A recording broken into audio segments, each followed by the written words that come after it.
Programme में एक बार फिर खुश आमदीद। बात हो रही थी नई सियासी सफबंदियों के हवाले से, और पंजाब इस वक्त एक बार फिर सियासी जोड़ तोड़ की वजह से तवज्जो का मरकज़ बना हुआ है। राब्ते मुलाकातें हो रही हैं। आसिफ अली जरदारी साहब ने डेरे डाले हुए हैं पंजाब में, और कल बड़ी शख्सियात पाकिस्तान पीपल्स पार्टी का हिस्सा बनी। मुस्लिम लीग नून के भी कुछ तहफ़्फ़ुज़ात हैं, और साथ ही साथ जहांगीर तरीन ग्रुप और फवाद चौधरी ग्रुप भी एक्टिव है। और मुमकिन तौर पे जो पाकिस्तान तहरीक इंसाफ का जो वोट बैंक है उसको डाइवर्ट करने की कोशिशें की जा रही हैं। छोटे छोटे ग्रुप बनाकर वो अपना अपना हिस्सा लेने की कोशिशें कर रहे हैं। देखना यह है कि ये सारी चीज़ें कितनी कारआमद होंगी। और ख़ुद पाकिस्तान तहरीक इंसाफ की चूँकि जो टॉप लीडरशिप है वो उनको छोड़ कर अलग हो रही है। इस वक्त शाह महमूद कुरैशी जो कि नायब कप्तान हैं, उनके बारे में भी मुतसाद इत्तलात हैं। वो भी हो सकता है कि किसी ग्रुप का हिस्सा बन जाए। -1 की सियासत पे बात हो रही है, और इसके ऊपर बड़ी तेज़ी से काम भी हो रहा है। इन तमाम इश्यूज़ पे बात करेंगे। ज्वाइन किया है जनाब बैरिस्टर अली ताहिर साहब ने, सीनियर कानूनदान हैं। भाई साहब खुश आमदीद कहते हैं आपको शो में। Thank you very much. जनाब आसिफ बाजवा साहब सीनियर रहनुमा मुस्लिम लीग नून से, सीनियर सियासतदान है। बाजवा साहब खुश आमदीद कहते हैं आपको भी।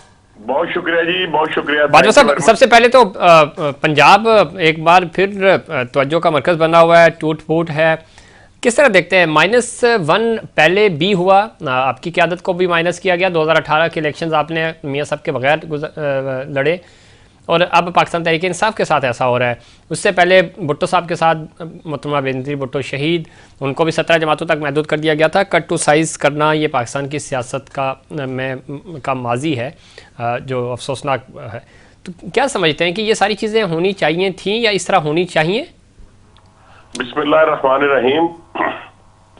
आपका बहुत शुक्रिया सर। गुजारिश ये है कि एक शख्स ये कहता फिरता था कि मेरी 25 साल की मेहनत है जी, मैंने बहुत लंबी स्ट्रगल की है, और ये मेरी मेहनत का नतीजा है। और उसने गुरूर और जी गुरूर और तकब्बर की बातें भी जी की। बाजवा साहब कंटिन्यू करें। जी।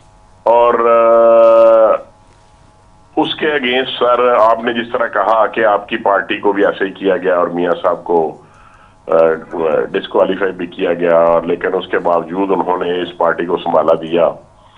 देखिए सर, मैं थोड़ा सा with reference to the context बात करना चाहूंगा।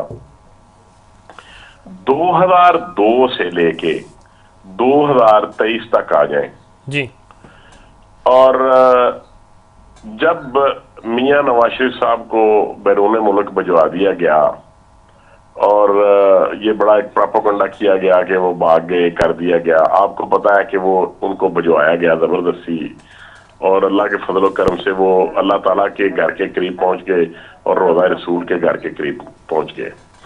तो उसके बाद 2002 के बाद जब मियाँ नवाज शरीफ साहब पाकिस्तान में नहीं थे और लोगों को एक नई जमात काफ लीग बना दी गई, उसमें वो लोग चले गए।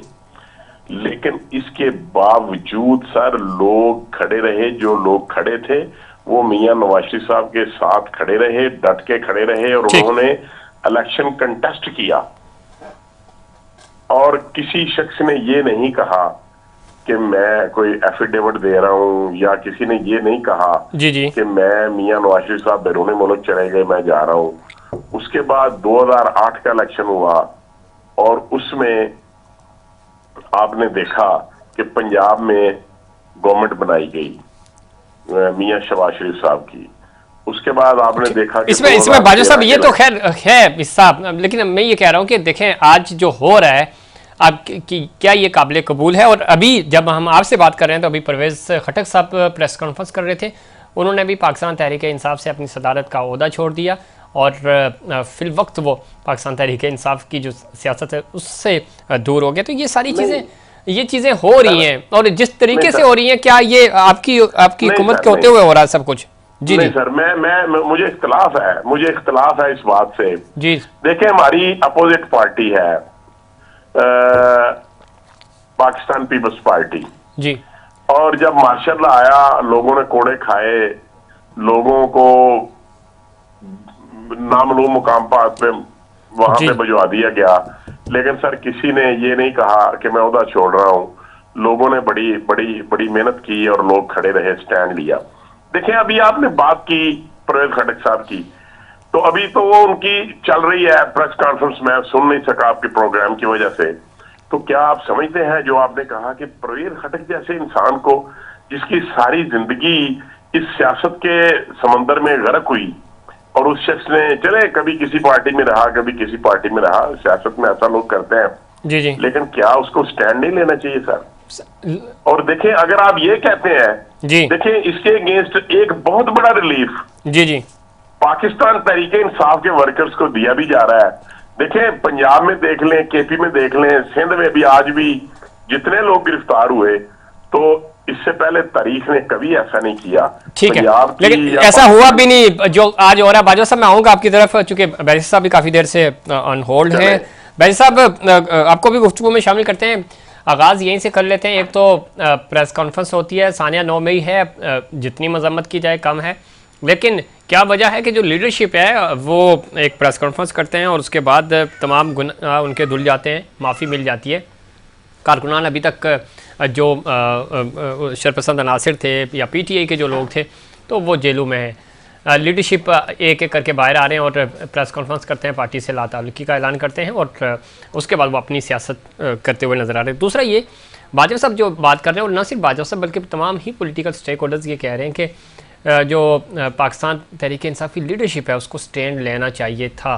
कंपैरिजन भी करते हैं कि माजी में कैसे लोगों ने मारें खाई, लेकिन पार्टियां इस तरह नहीं बदली।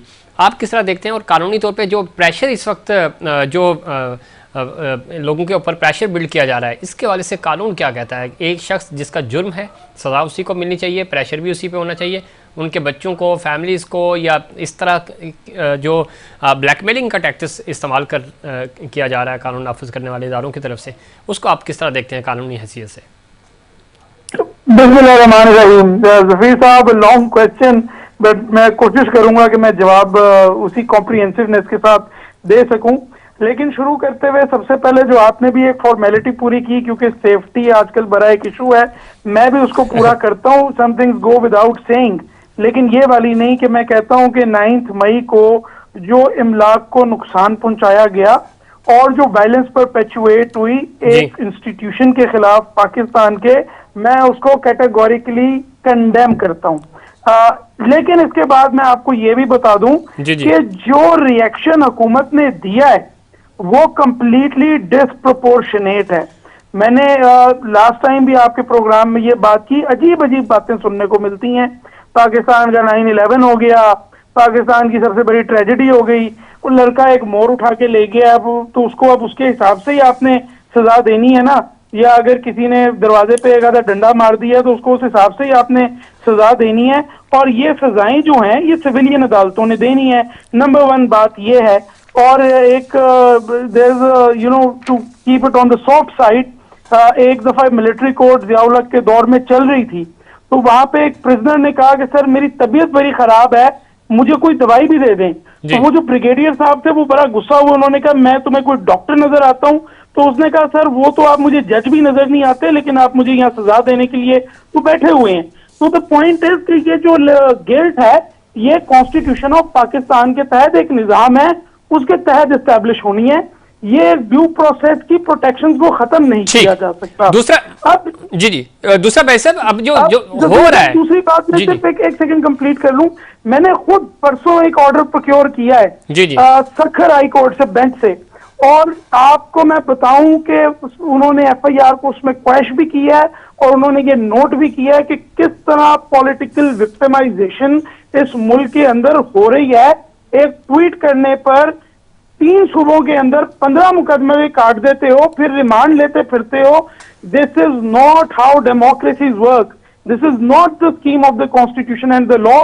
पीटीआई के साथ हो, नून लीग के साथ हो, पीपल्स पार्टी के साथ हो, गलत है।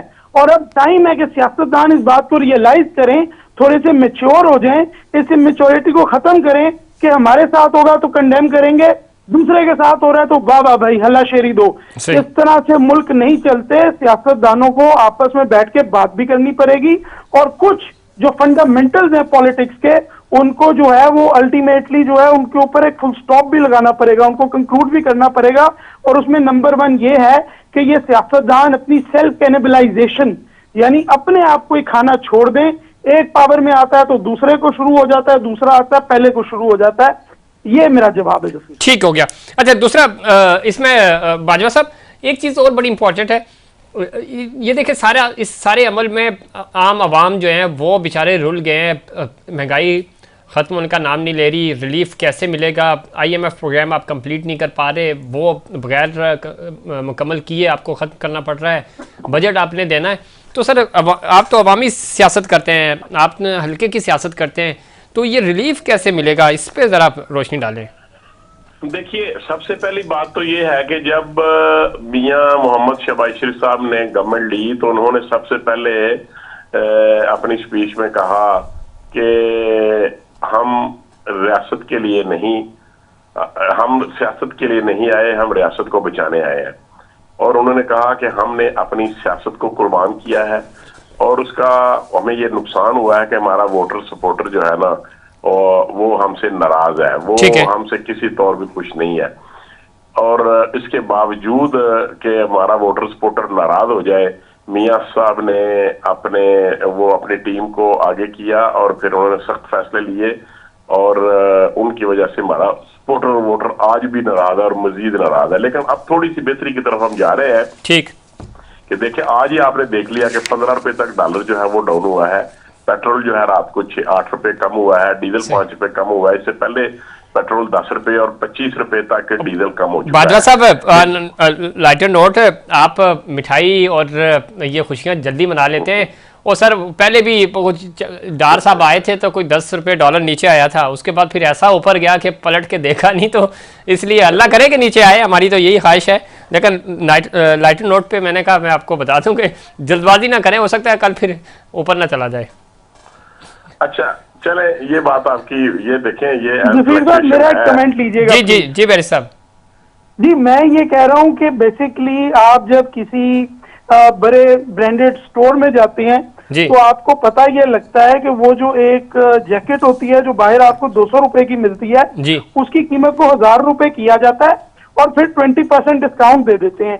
तो डॉलर के साथ भी और पेट्रोल के साथ भी यही हुआ है कि 100-150 ऊपर ले गए और उसके बाद 10 रुपए नीचे ले आए और उसके बाद जो है वो क्रेडिट भी मांगते हैं। तो मैं तो सर वो बात को नहीं सर आपने तो फॉलो नहीं बात इधर उधर निकल जाएगी। इंडियन कादिर खान की मूवी थी, बड़ा जबरदस्त वो सीन याद दिला दिया आपने। आप जरा टाइम खत्म हो जाएगा अगर हम उस पर चले गए। जी बाजवा साहब कंटिन्यू प्लीज। अच्छा देखिए सर, मैं अली ताहिर साहब जो है छोटे भाइयों की तरह बड़ी अच्छी गुफ्तगू करते हैं। जी जी।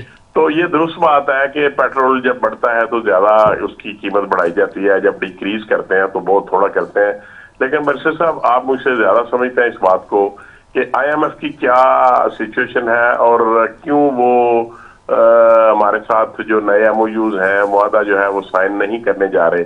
और उसकी वजह यही है कि पिछली गवर्नमेंट ने जब इमरान साहब को पता चला कि उनकी गवर्नमेंट जो है वो जा रही है और no vote for no confidence की तहरीक जो है वो कामयाब होने जा रही है, तो उन्होंने खुद जाते हुए ये कहा, उनकी स्टेटमेंट ऑन रिकॉर्ड है कि हमने इनके लिए बरूदे सुरंगें बिछा दी हैं। और उन्होंने जो MOU साइन किए थे, वो MOU जो साइन किए थे वो इस खास के दरमियान नहीं थे सर, वो एक इदारे और दूसरी स्टेट के दरमियान थे। और इन्होंने उससे डिसोन किया और ये तासर लिया IMF ने कि जो पाकिस्तान की गवर्नमेंट है या जो पाकिस्तान के state of the head of the state है जी, वो इस काबिल नहीं है कि उनके ऊपर ट्रस्ट किया जाए, वो ट्रस्ट वर्दी नहीं है। वो MOU साइन करते हैं कि हम अपने रुपए की कीमत इतनी कम करेंगे, डॉलर को इस लेवल पे लेके जाएंगे और पेट्रोल की कीमत जो है ये बढ़ाएंगे, लेकिन वो उसके एडवर्स करते हैं। उन्होंने 10 रुपए कम कर दी और बरूदी सुरंगों ने काम दिखाना शुरू कर दिया। आज तक हमारे जो है ना MOUs नहीं हो सके, लेकिन इसके बावजूद देखें बड़ा मुश्किल काम है सर। अब जो होना था बाजवा साहब हो गया, अब आपने बजट भी देना है और आगे इलेक्शन भी लड़ना है सर। इंशाल्लाह हम आवाम को रिलीफ देने जा रहे हैं जी। वो जो रशिया के साथ जो हमारे साइन हुए हैं वो तेल वहां से पहुंच चुका है, कतर के मुकाम पे और कतर से बहुत जल्द पाकिस्तान में पहुंचेगा। और यकीनी तौर पे आज भी ख्वाजा आसू साहब की स्टेटमेंट अभी 1 घंटा पहले उन्होंने दी है कि हो सकता है कि बजट से पहले हम पेट्रोल को मजीद कम करें। और अगर पेट्रोल कम होता है तो एलपीजी भी कम होती है, गैस कम होती है, उसके रेट्स भी कम होते हैं। तो कोई आप समझते हैं कि अवाम को रिलीफ मिल सकेगा इस मद में? मेरा ख्याल है चले कि हम अल्लाह करे सर, हमें तो खुशी होगी, अवाम को रिलीफ मिले, पेट्रोल सस्ता हो, डॉलर सस्ता हो, खाने पीने की चीज़ें सस्ती हों, रोटी सबको मिले। पहले साहब, आपसे कुछ देर पहले ही चेयरमैन पीटीआई ने बता दिया था कि किस तरह जो असद कैसर हैं और ख़ासतौर पे परवेज़ खटक हैं उनको बुलाया जा रहा है, उनके साथ मीटिंग की जा रही है, उन पर प्रेशर बिल्ड किया जा रहा है कि आप तहरीक इंसाफ छोड़ दें।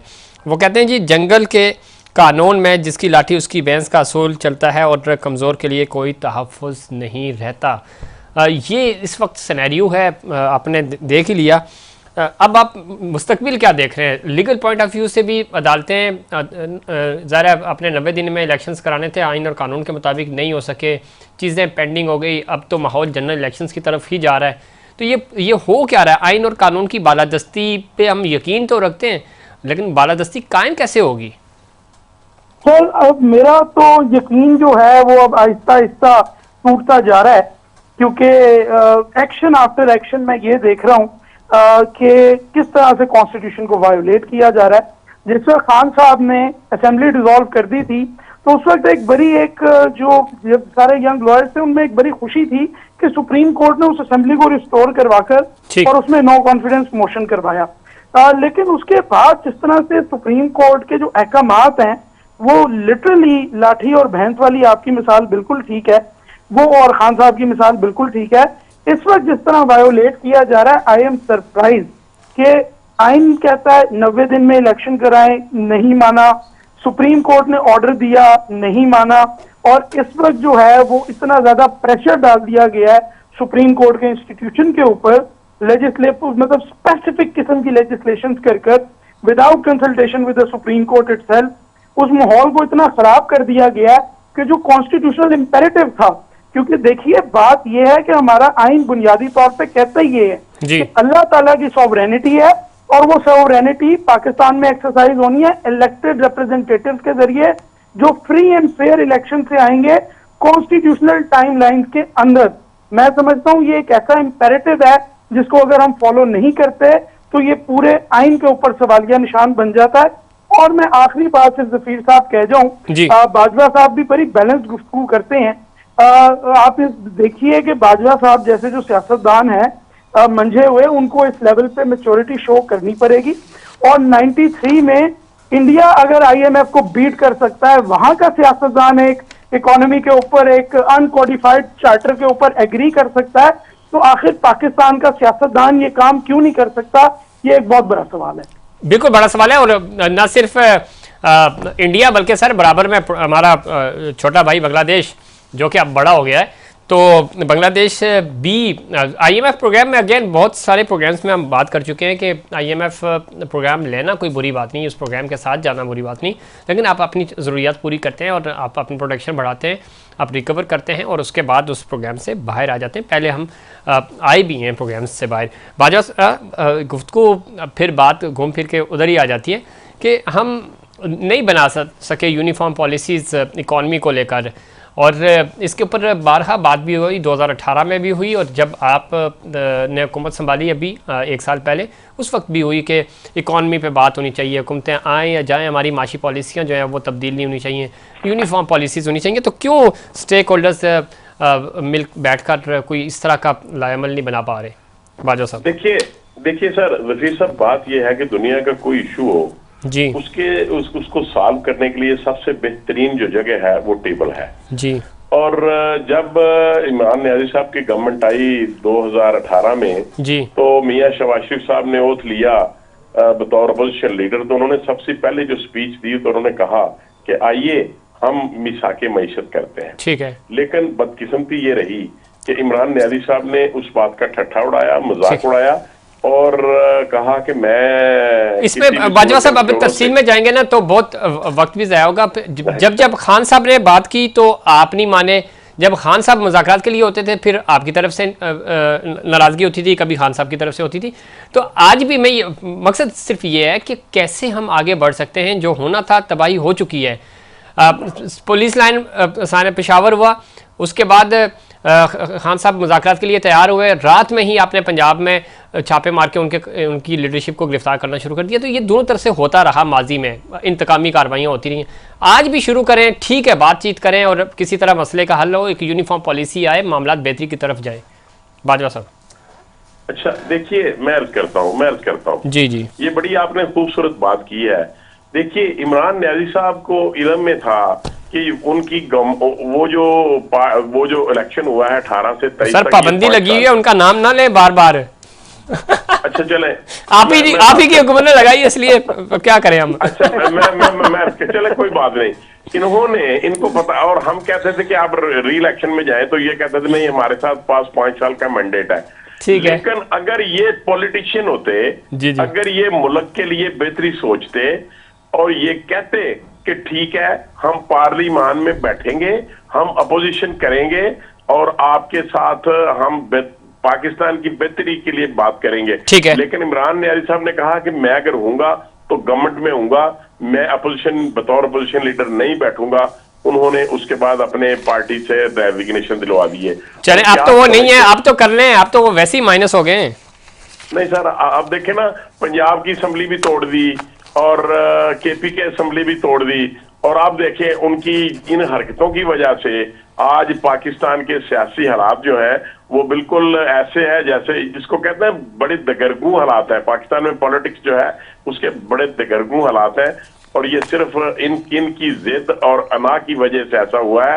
अदरवाइज इन असेंबलियों को अपना अगर टेन्योर पूरा करने दिया जाता तो मैं नहीं समझता कि जो आज हो रहा है ये होता, और ना ही ये ऐसा होना चाहिए था। चले, ये तो अच्छी बात है, लेकिन अब ज़रा ये सब कुछ हो चुका है। और एक बात और भी है कि अगर असेंबलियाँ चलती रहती तो और मुश्किलात ही पैदा होनी थी आपके लिए, सियासी तौर पे मैं बात कर रहा हूँ।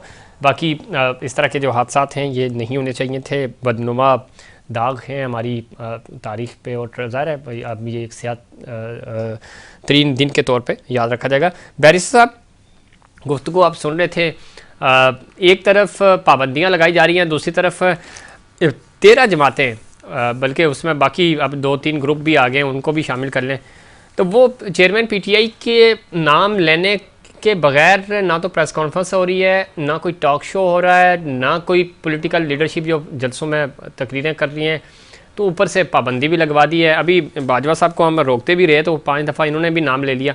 तो ये मामला चलेगा कैसे? और ये आप समझते हैं कि ये यही हल है? माजी में भी पाबंदियाँ लगती रही लीडरशिप के ऊपर के कोई प्रेस कॉन्फ्रेंस नहीं कवर करनी है आपने, उनको टीवी टॉक शो में नहीं डिस्कस करना, या उनका नाम नहीं लेना, अखबार में नहीं लिखना, पिक्चर नहीं शाये करनी।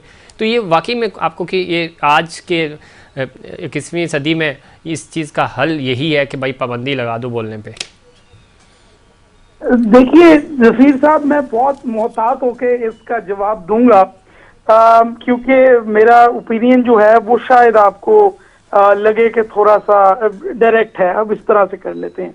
ये जो सोच है ना कि सोशल मीडिया के ज़माने में पोस्टर से तशहीर हो सकती है, या इमरान खान को बैन करने से जो है जी वो उसका मैसेज लोगों तक नहीं पहुंचेगा, मैं समझता हूँ ये कन्वेंशनल थिंकिंग है, कंजर्वेटिव थिंकिंग है। आज से 15 साल पहले ये थिंकिंग चलती, लेकिन दुनिया इंफॉर्मेशन एज में बहुत आगे निकल गई है। खान साहब का जो सपोर्टर है वो इस वक्त यंग है। मैं ये नहीं कह रहा कि ओल्डर डेमोग्राफिक में उनकी सपोर्ट नहीं है, लेकिन उनका जो मेन जो सपोर्टर है वो यूथ है। आप इस तरह की पाबंदियां लगा के आप, मैं I am ready to bet with you, I will bet to the moon Zafeer साहब, देयर इज नो वे कि इस तरह की पाबंदियों से आप पॉपुलर मूवमेंट को खत्म कर दें। वो भी वक्त थे कि जब सिर्फ खबरें होती थी, कोई सोशल मीडिया नहीं होता था, और खबर जो है वो पहले अप्रूव होती थी फिर छपती थी, लेकिन उस दौर के अंदर भी एमआरडी की तहरीक खत्म नहीं हुई थी। तो ये जो कन्वेंशनल सोच है ना कि इस तरह पार्टी को खत्म कर देंगे, आप उल्टा उस पार्टी को, उस आदमी को लोगों की जिद बनाएंगे, और वो रिएक्शन नजर आ रहा है। जब से वो हुकूमत से निकला है कंसिस्टेंटली वो पॉपुलैरिटी के जो है वो अपनी हाइट पे पहुंच चुका है।